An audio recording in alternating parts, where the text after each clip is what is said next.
आज के दिन हम लोग जो मनाते हैं गुड़ी पाड़वा, ऐसा हर एक जगह साउथ में भी है, हर जगह ये त्योहार मनाया जाता है। जो संवत शुरू है और जो शालिवाहन ने भी संवत शुरू करे, वो सब एक ही दिन पड़ते हैं। वो आज के दिन है और सारे देश में उसको माना जाता। उसी के हिसाब से सब हमारे तिथियां और सब हमारी तारीखें मनाई जाती हैं, खास करके त्योहार। और हम लोग चंद्रमा के कैलेंडर पे चलते हैं और विदेशी लोग जो हैं वो सूर्य के कैलेंडर पे चलते हैं, इसलिए उनकी तारीख कभी बदलती नहीं। अपने यहाँ हर एक त्योहार हमेशा चंद्र के स्थिति पर होता है और इसलिए हमारे यहाँ की तारीख भी बदलती है और अलग अलग दिन वही त्योहार होता है।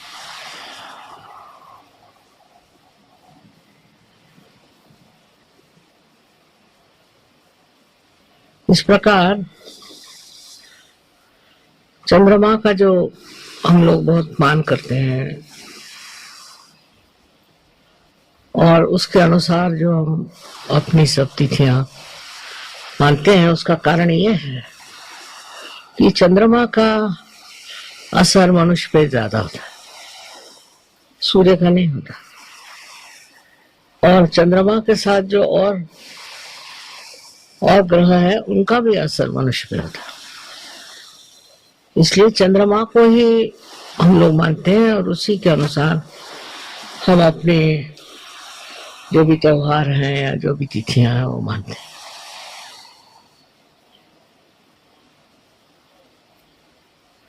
एक तारीख ऐसी जरूर है कि जो सूर्य के रूप से होता है, और जब सूर्य दक्षिणायन से उत्तरायण में आता है, अब जो है चंद्रमा के हिसाब से ज्योतिष शास्त्र भी हमारे यहाँ चंद्रमा के ही हिसाब से चलता है। ज्योतिष में भी चंद्रमा की स्थिति देखी जाती है, कहाँ है क्या है, और उसी के अनुसार ज्योतिष शास्त्र बनाया जाता है। और इसीलिए जो पहले हमारा कैलेंडर बनाया गया, जिसको कि हम लोग कहते हैं शालिवाहन शक, वो भी सब चंद्रमा पे ही बना, सारी तिथियां भी चंद्रमा पे बनी। तो जिन लोगों को अपनी तिथि का पता नहीं होगा, वो समझ नहीं पाएंगे कि क्यों अलग अलग तिथि पे ये त्योहार आते हैं। तो जो भी हो, हमें सोचना चाहिए कि चंद्रमा का इतना महत्व हम लोगों ने किया, उसका कारण यह है कि चंद्रमा से जो हमारे ऊपर असर आते हैं उसके बारे में हम सतर्क रहें। चंद्रमा से सबसे बड़ा जो असर यह आता है कि हमारी लेफ्ट साइड उस पर आधारित है, जिसके बारे में बहुत कम लोग जानते हैं। और ये जो लेफ्ट साइड हमारे अंदर आ गई है, जिसका कि बड़ा विशेष रूप से हम लोगों ने जतन किया हुआ है, इस देश में माना हुआ है, इसकी वजह यह है कि इसके परिणाम हमारे ऊपर हम मानसिक, लेफ्ट साइड में जो असर आते हैं वो मानसिक है और बौद्धिक नहीं है, मानसिक है। और वो उसको हम कंट्रोल नहीं कर सकते। जो मानसिक तकलीफें हैं उसको हम कंट्रोल नहीं कर सकते। चंद्रमा के जो असर है उसको हम कंट्रोल नहीं कर सकते। इसलिए चंद्रमा की वो देखी जाती थी, जैसे अमावस्या चंद्रमा की होगी या पूर्णिमा होगी तो अगर किसी आदमी में मिर्गी की बीमारी हो या इस तरह की मानसिक तकलीफ हो तो बहुत बढ़ जाए। उस वक्त में एकदम दिखाई देगा कि इनको असर आया है पूर्णिमा का, या इन पर असर आया है कि अमावस्या का। इसलिए हम लोग इस तरफ बहुत संवेदनशील है कि चंद्रमा कहाँ है, कौन सी स्थिति में है, क्या है। और इसका कैलकुलेशन हमारे यहाँ इतना बारीक किया हुआ है कि हमारे यहाँ ग्रहण कब लगेंगे और ग्रहण की स्थिति क्या रहेगी, वो कब छूटेंगे, इतना ज्यादा हमारे यहाँ उस पर विचार किया गया है और इतना हमारे अंदर उसका ज्ञान है। इससे दिखता है कि अपने देश में चंद्रमा के असर का बहुत ख्याल किया गया, विचार किया गया और उस पर इतना उन्होंने उस पर आधारित इतनी बातें करी हुई। अब ऐसा है कि मॉडर्न टाइम्स में हम लोग आ गए तो सूर्य के ही ऊपर से सब चलता है, पर ये बात सही नहीं है। हमको चंद्रमा की स्थिति जरूर देखनी चाहिए कि आज क्या स्थिति है, कल क्या स्थिति है, आज कौन सा असर आएगा।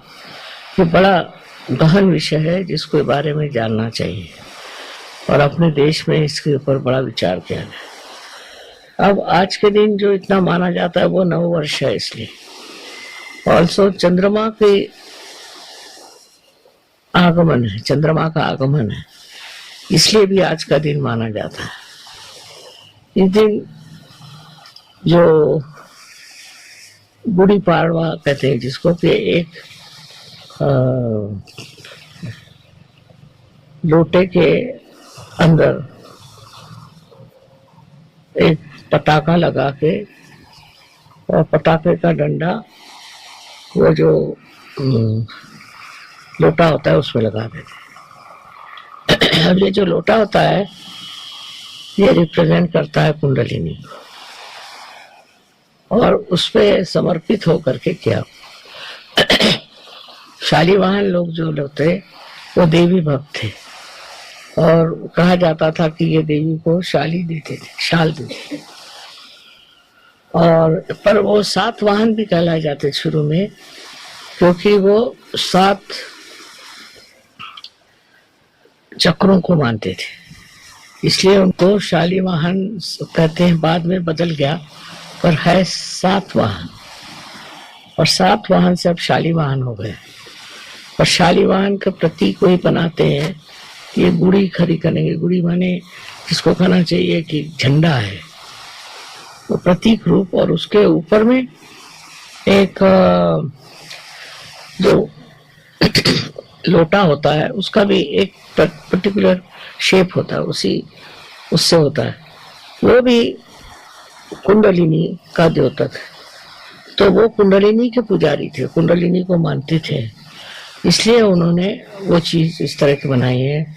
और जो मानता है वो ऐसी गुड़ी अपने घर में खड़ी करता है, एक कहना चाहिए ऐसा झंडा लगाता है। तो इसका कारण वही है कि वो लोग चाहते थे कि हम इस दिन कुंडलिनी का स्वागत करते और कुंडलिनी का विशेष रूप से प्रदर्शन करते थे। लोगों को पता ही नहीं कि ऐसा क्यों करते हैं, अब कष्ट आ रहे वही चीज करते रहते हैं, पर पूछना तो चाहिए कि ऐसा क्यों, ये क्या चीज है। तो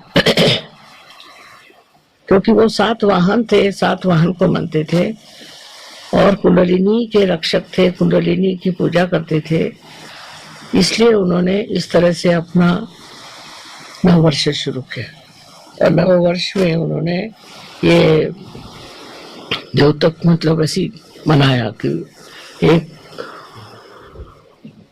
लोटा हो और उसके नीचे ये झंडा, ये गुड़ी लगाई जाए।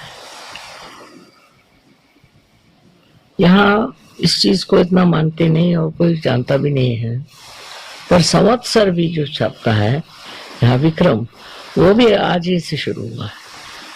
हो सकता है दोनों के साल अलग हो, पर दिन यही है। ये भी इसी अमावस्या को मानते हैं और वो भी इसी अमावस्या को मानते हैं। तो इस तरह से ये जो गुड़ी पाड़वा है, मैंने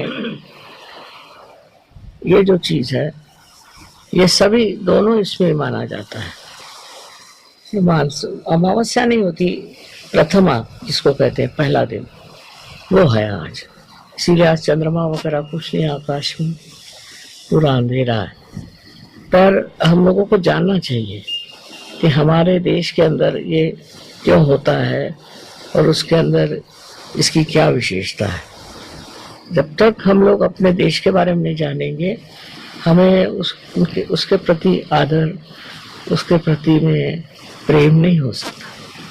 बहुत बड़ी बड़ी गहरी चीजें हैं, पर वो गहरी चीजें हम जानते ही नहीं क्या है। अब कह दिया कलिजुग है, ये कलिजुग क्यों है, कैसे आया, इसका क्या मतलब है, ये सब हम लोग जानते नहीं है, सिर्फ सुन सुन के बातें करते हैं। और इसकी बड़ी भारी कहानी है कलयुग की, परीक्षित राजा के टाइम की। वो कोई जानता ही नहीं, कोई पढ़ता ही नहीं, सब बेकार की चीजें पढ़ते रहते हैं। ज्यादा से ज्यादा कभी हो तो रामायण पढ़ लेंगे, पर इसका जो पीछे में जो संदेश है या इसके पीछे में जो शास्त्र है उसके बारे में कोई जानता नहीं।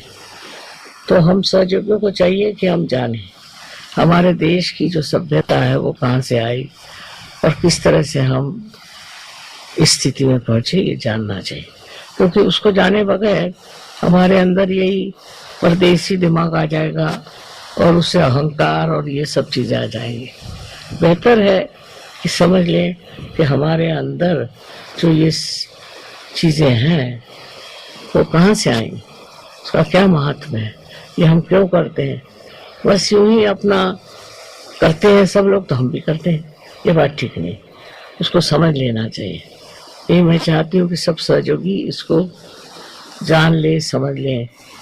अगर हमारे पास टाइम होता तो हम सब लिखते, पर हमारे पास इतना टाइम नहीं। आप लोग इसको पढ़ सकते हैं और जान सकते। अपने यहाँ सारी किताबें हैं, हिंदुस्तान में हिंदी भाषा में इतनी किताबें हैं, कोई ये किताबें पढ़ता ही नहीं। सारी दिल्ली में ही मिलती है, मैंने तो दिल्ली में ही खरीदी थी। तो इनके बारे में जानना चाहिए। जो पौराणिक है, वैसे कहने को तो पुराण है, लेकिन उसमें बहुत सी कायदे की बातें हैं जो समझ लेने से हम समझ सकते हैं कि भारतवर्ष के नींव में क्या चीज है। हम लोग क्यों हिंदुस्तानी सबसे श्रेष्ठ माने जाते हैं, मतलब सामाजिक रूप से ना हो पर सांस्कृतिक रूप से हम लोग बहुत श्रेष्ठ माने जाते हैं। और दूसरा ये कि धर्म में कैसी स्थापना करना चाहिए, धर्म क्या है, बहुत कुछ गहरी बातें लिखी हुई है। सो मैं चाहती हूँ कि आप लोग कुछ इसका अध्ययन करें, पढ़ें, तो एक नई दिशा आप लोगों को मिल सकती है। क्योंकि विदेशी भाषा जो है या विदेशी जो कुछ विज्ञान है वो बहुत ही ज़्यादा सुपरफिशियल कहना चाहिए। इसलिए आप लोग कोशिश करें, यहाँ आपके यहाँ सस्ता साहित्य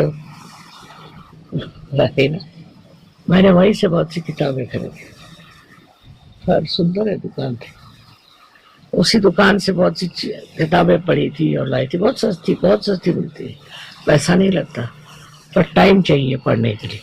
अब फालतू चीज़ों में हम पढ़ते रहते हैं, फालतू सिनेमा देखते रहते हैं, फालतू न्यूज़ पढ़ते रहते हैं, पर जो हमारा